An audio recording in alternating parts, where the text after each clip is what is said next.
Hello students, last class में प्रारंभिक शिक्षा के अंतर्गत हम लोगों ने गुरुकुल शिक्षा के बारे में पढ़ा था। इसी में गुरुकुल शिक्षा के सेकंड टॉपिक पे हम आज पढ़ेंगे परीक्षाएं एवं उपाधियां, that means exams and degree. कहने का तात्पर्य यह है कि गुरुकुल शिक्षा की प्रणाली में वैदिक काल में किस तरीके से परीक्षा होती थी और क्या डिग्री, क्या उपाधियां कैसे किस तरीके से मिलती थी। वैदिक काल में छात्रों को सिखाए गए ज्ञान की परीक्षा गुरु द्वारा मौखिक प्रश्न पूछकर ली जाती थी। दैट मीन्स कि गुरुकुल में जो शिष्य होते थे उनका एग्ज़ाम मौखिक रूप से प्रश्न पूछकर लिया जाता था और उसी के आधार पर यह निर्णय, यह डिसीजन लिया जाता था कि शिष्य को जो ज्ञान सिखाया गया है उसने वो ज्ञान प्राप्त कर लिया है या नहीं। उसके बाद विद्वानों की सभा में उपस्थित किया जाता था और सभी विद्वान उनसे अपने तरीके से अलग अलग प्रश्न पूछते थे और प्रश्न पूछने के बाद संतुष्ट होने पर उनको सफल घोषित किया जाता था गुरुकुल के छात्रों को। इन सफल छात्रों को कोई प्रमाण पत्र नहीं मिलता था, मतलब कोई सर्टिफिकेट देने की प्रथा उस समय नहीं थी। उनकी योग्यता ही उनका प्रमाण पत्र होता था, जो उनका टैलेंट होता था वही उनका प्रमाण पत्र होता था।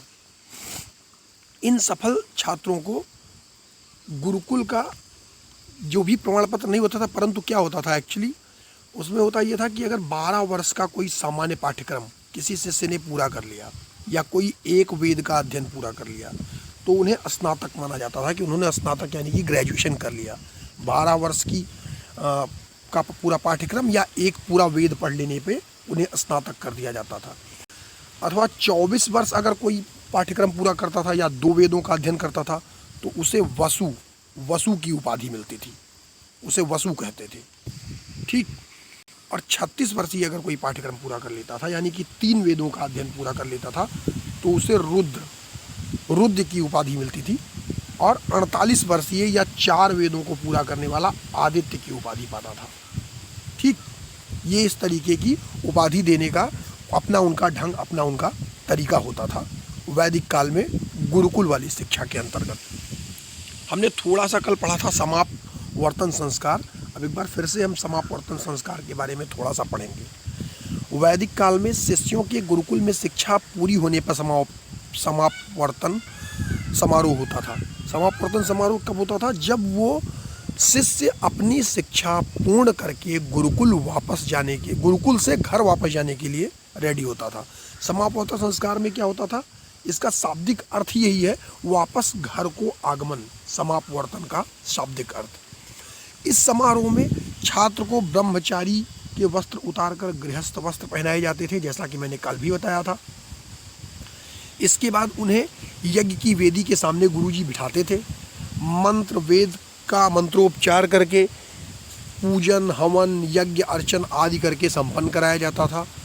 उसके बाद उसे मधुवर्क अर्थात घृत और शहद, घी और शहद का मिश्रण जो होता था उसका पान कराया जाता था, मतलब उनको इसको खिलाया जाता था। उसके बाद उन्हें दीक्षांत दीक्षांत भाषण देता था, मतलब उपदेश जो देते थे एक लेक्चर के तरीके से गुरु उनको उपदेश दिया करते थे। गुरु मनुष्य को यानी कि शिष्य को गृहस्थ जीवन के कर्तव्य पालन, समाज सेवा और राष्ट्र के प्रति कर्तव्य पालन करने का उपदेश देते थे।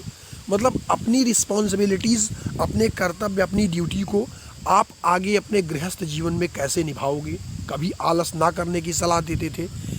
पिता का ऋण यानी पितृ ऋण, गुरु का ऋण, देव ऋण, इन सभी ऋणों से उनको मुक्त होने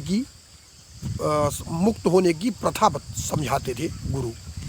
आजकल के डिग्री कॉलेजेस हैं, भारतीय विश्वविद्यालय, वहाँ भी दीक्षांत समारोह में उपदेश दिया जाता है। जो डिग्री कॉलेज है, जब डिग्री लेने के बाद कोई जाता है तो उसमें बताया जाता है कि आप सदैव सत्य बोलोगे, अपने कर्तव्य के प्रति निष्ठावान रहना, धर्म के अनुसार आचरण करना, स्वाध्याय तथा पितृ ऋण, देव ऋण से उऋण के लिए क्या कर्म आपको करना पड़ेगा, गुरुओं को के पालन करने, गुरु उनको अपने आज्ञा, मतलब जो भी चीज़ें उनको दीक्षांत समारोह में बताते थे, उसके लिए शिष्य को वचन देना पड़ता था और शिष्य उनको वचन दे के आश्रम से यानी कि गुरुकुल से विदा लेता था।